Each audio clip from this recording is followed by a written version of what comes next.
Facing issues? Update your Windows 11 drivers now. Update using Windows Update. First, go to the settings on your device and tap on Windows Update.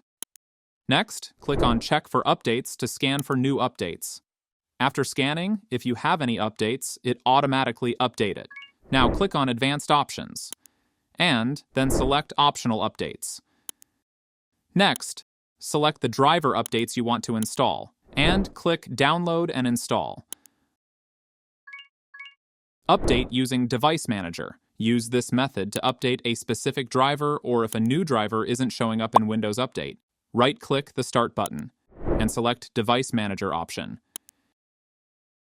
Expand the category for the device you want to update, example, display adapters. Right-click the device and select the update driver. Click Search automatically for drivers. If it is available, then update it. The drivers were up to date. And that's it. Follow and subscribe for more Windows tips.